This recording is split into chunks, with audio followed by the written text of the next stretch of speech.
श्री गरुड़ पुराण अध्याय 1। इस अध्याय में भगवान विष्णु तथा गरुड़ के संवाद में गरुड़ पुराण सारोद्धार का उपक्रम, पापी मनुष्यों की इस लोक तथा परलोक में होने वाली दुर्गति का वर्णन, दशगात्र के पिंडदान से यातनादेह का निर्माण, धर्म ही जिसका सुदृढ़ मूल है, वेद जिसका स्कंध तना है, पुराण रूपी शाखाओं से जो समृद्ध है, यज्ञ जिसका पुष्प है और मोक्ष जिसका फल है, ऐसे भगवान मधुसूदन रूपी पादप जैसे वृक्ष सबको आश्रय देता है, वैसे ही भगवान भी अपने चरणारविंद में आश्रय देकर सबकी रक्षा करते हैं। इसीलिए भगवान मधुसूदन को यहाँ पादप वृक्ष की उपमा दी गई है। कल्पवृक्ष की जय हो। देव क्षेत्र नैमिषारण्य में स्वर्ग लोक की प्राप्ति की कामना से शनकादि ऋषियों ने एक बार सहस्त्रवर्ष में पूर्ण होने वाला यज्ञ प्रारंभ किया। एक समय प्रातः काल के हवनादि कृत्यों का संपादन करके उन सभी मुनियों ने सत्कार किए गए आसनासीन सूत जी महाराज से आदरपूर्वक ये पूछा। ऋषियों ने कहा, हे सूत जी महाराज, आपने सुख देने वाले देवमार्ग का सम्यक निरूपण किया है। इस समय हम लोग भयावह यममार्ग के विषय में सुनना चाहते हैं। आप सांसारिक दुखों को और उस क्लेश के विनाशक साधन को तथा इस लोक और परलोक के क्लेशों को यथावत वर्णन कर में समर्थ है, अतः उसका वर्णन कीजिए। सूत जी बोले, हे मुनियों, आप लोग सुने। मैं अत्यंत दुर्गम यममार्ग के विषय में कहता हूं, जो पुण्यात्मा जनों के लिए सुखद और पापियों के लिए दुखद है। गरुड़ जी के पूछने पर भगवान विष्णु ने उनसे जैसा कुछ कहा था, मैं उसी प्रकार आप लोगों के संदेह की निवृत्ति के लिए कहूंगा। किसी समय वैकुंठ में सुखपूर्वक विराजमान परम गुरु श्रीहरि से विंतापुत्र गरुड़ जी ने विनय से झुककर पूछा। गरुड़ जी ने कहा, हे देव, आपने भक्ति मार्ग का अनेक प्रकार से मेरे समक्ष वर्णन किया है और भक्तों को प्राप्त होने वाली उत्तम गति के विषय में भी कहा है। अब हम भयंकर यम मार्ग के विषय में सुनना चाहते हैं। हमने सुना है कि आपकी भक्ति से विमुख प्राणी वही नरक में जाते हैं। भगवान का नाम सुगमतापूर्वक लिया जा सकता है, जिन्हवा प्राणी के अपने वश में है तो भी लोग नरक में जाते हैं। ऐसे अधम मनुष्यों को बार बार धिक्कार है। इसलिए हे भगवान, पापियों को जो गति प्राप्त होती है तथा यम मार्ग में जैसे वे अनेक प्रकार के दुख प्राप्त करते हैं, उसे आप मुझसे कहें। श्री भगवान बोले, हे पक्षीद्र, सुनो, मैं उस यममार्ग के विषय में कहता हूं, जिस मार्ग से पापीजन नरक की यात्रा करते हैं और जो सुनने वालों के लिए भी भयावह है। हे तार्क्ष्य, जो प्राणी सदा पाप परायण है, दया और धर्म से रहित हैं, जो दुष्ट लोगों की संगति में रहते हैं, सत्शास्त्र और सत्संगति से विमुख है, जो अपने को स्वयं प्रतिष्ठित मानते हैं, अहंकारी हैं तथा धन और मान के मद से चूर हैं, आसुरी शक्ति को प्राप्त हैं तथा दैवी संपत्ति से रहित हैं, जिनका चित्त अनेक विषयों में आसक्त होने से भ्रांत है, जो मोह के जाल में फंसे हैं और कामनाओं के भोग में ही लगे हैं, ऐसे व्यक्ति अपवित्र नरक में गिरते हैं। जो लोग ज्ञानशील हैं, वे परम गति को प्राप्त होते हैं। पापी मनुष्य दुखपूर्वक यम यातना प्राप्त करते हैं। पापियों को इस लोक में जैसे दुख की प्राप्ति होती है और मृत्यु के पश्चात वे जैसी यम यातना को प्राप्त होते हैं, उसे सुनो। यथोपार्जित पुण्य और पाप के फलों को पूर्व में भोगकर कर्म के संबंध से उसे कोई शारीरिक रोग हो जाता है। आधिक मानसिक रोग और व्याधिक शारीरिक रोग से युक्त तथा जीवन धारण करने की आशा से उत्कंठित उस व्यक्ति की जानकारी के बिना ही सर्प की भांति बलवान काल उसके समीप आ पहुंचता है। उस मृत्यु की संप्राप्ति की स्थिति में भी उसे वैराग्य नहीं होता। उसने जिनका भरण पोषण किया था, उन्हीं के द्वारा उसका भरण पोषण होता है। वृद्धावस्था के कारण विकृत रूप वाला और मरणाभिमुख वह व्यक्ति घर में अवमानना पूर्वक दी हुई वस्तुओं को कुत्ते की भांति खाता हुआ जीवन व्यतीत करता है। वह रोगी हो जाता है, उसे मंदाग्नि हो जाती है और उसका आहार तथा उसकी सभी चेष्टाएं कम हो जाती हैं। प्राण वायु के बाहर निकलते समय आंखें उलट जाती हैं, नाड़ियां कफ से रुक जाती हैं, उसे खांसी और श्वास लेने में प्रयत्न करना पड़ता है तथा कंठ से घुर घुर से शब्द निकलने लगते हैं। चिंतामग्न स्वजनों से घिरा हुआ तथा सोया हुआ वह व्यक्ति कालपाश के वशीभूत होने के कारण बुलाने पर भी नहीं बोलता। इस प्रकार कुटुंब के भरण पोषण में ही निरंतर लगा रहने वाला अजितेंद्रिय व्यक्ति अंत में रोते बिलखते बंधु बांधवों के बीच उत्कट वेदना से संज्ञाशून्य होकर मर जाता है। हे गरुड़, उस अंतिम क्षण में प्राणी को व्यापक दिव्य दृष्टि प्राप्त हो जाती है, जिससे वह लोक परलोक को एकत्र देखने लगता है। अतः चकित होकर वह कुछ भी नहीं कहना चाहता। यमदूतों के समीप आने पर भी सभी इंद्रियां विकल हो जाती हैं, चेतना जड़ीभूत हो जाती है और प्राण चलायमान हो जाते हैं। आतुर काल में प्राण वायु के अपने स्थान से चल देने पर एक क्षण भी एक कल्प के समान प्रतीत होता है और 100 बिच्छुओं के डंक मारने जैसी पीड़ा होती है, वैसी पीड़ा का उस समय उसे अनुभव होने लगता है। वह मरणासन व्यक्ति फेन उगलने लगता है और उसका मुख लार से भर जाता है।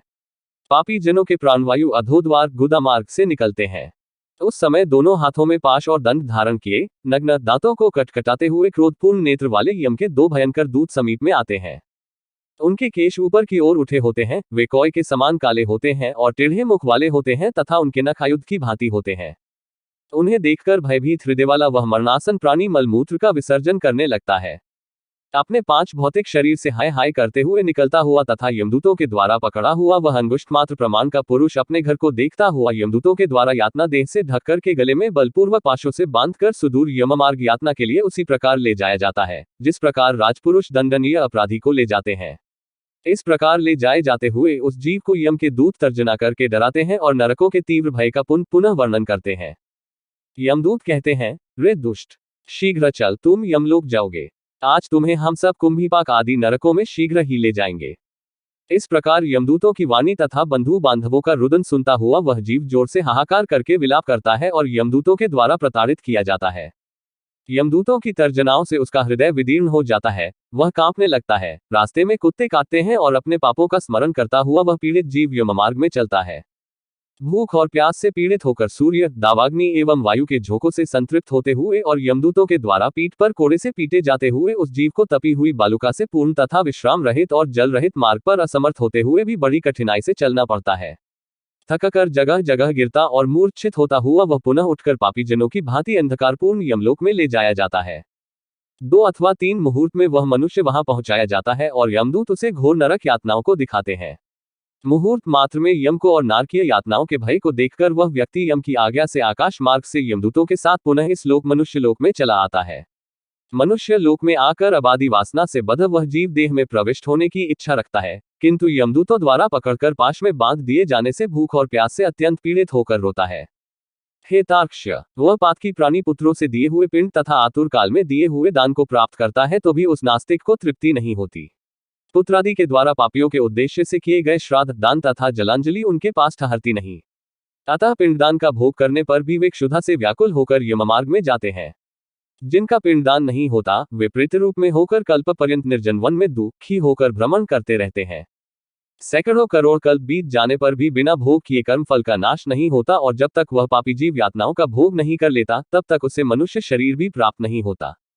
हे पक्षी, इसलिए पुत्र को चाहिए कि वह 10 दिनों तक प्रतिदिन पिंडदान करे। हे पक्षी श्रेष्ठ, वे पिंड प्रतिदिन 4 भागों में विभक्त होते हैं। उनमें 2 भाग तो प्रेत के देह के पंचभूतों की पुष्टि के लिए होते हैं, तीसरा भाग यमदूतों को प्राप्त होता है और चौथे भाग से उस जीव को आहार प्राप्त होता है। 9 रात दिनों में पिंड को प्राप्त करके प्रेत का शरीर बन जाता है और 10वें दिन उसमें बल की प्राप्ति होती है। हे खग, मृत व्यक्ति के देह के जल जाने पर पिंड के द्वारा पुनः 1 हाथ लंबा शरीर प्राप्त होता है, जिसके द्वारा वह प्राणी यमलोक के रास्ते में शुभ और अशुभ कर्मों के फल को भोगता है। पहले दिन जो पिंड दिया जाता है उससे उसका सिर बनता है, दूसरे दिन के पिंड से ग्रीवा, गर्दन और स्कंध कंधे तथा तीसरे पिंड से हृदय बनता है। चौथे पिंड से पृष्ठभाग पीठ, 5वें से नाभि, छठे तथा 7वें पिंड से क्रमशः कटी, कमर और गुह्यांग उत्पन्न होते हैं। 8वें पिंड से उरुक, जांघें और 9वें पिंड से उपजानु, घुटने तथा पैर बनते हैं। इस प्रकार 9 पिंडों से देह को प्राप्त करके 10वें पिंड से उसकी क्षुधा और तृषा, भूख प्यास ये दोनों जागृत होती है। इस पिंडित शरीर को प्राप्त करके भूख और प्यास से पीड़ित जीव 11वें तथा 12वें 2 दिन भोजन करता है। 13वें दिन यमदूतों के द्वारा बंदर की तरह बंधा हुआ वह प्राणी अकेला उस यममार्ग में जाता है। हे खग, मार्ग में मिलने वाली वैतरणी को छोड़कर यमलोक के मार्ग की दूरी का प्रमाण 86,000 योजन है। वह प्रेत प्रतिदिन रात दिन में 247 योजन चलता है। मार्ग में आए हुए इन 16 पुरों नगर को पार करके पातकी व्यक्ति धर्मराज के भवन में जाता है।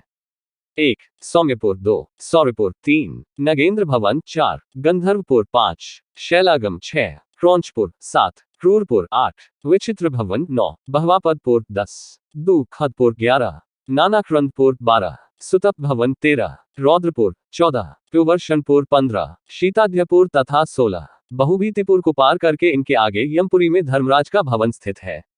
यमराज के दूतों के पाशों से बंधा हुआ पापी जीव रास्ते भर हाहाकार करता रोता हुआ अपने घर को छोड़ करके यमपुरी को जाता है।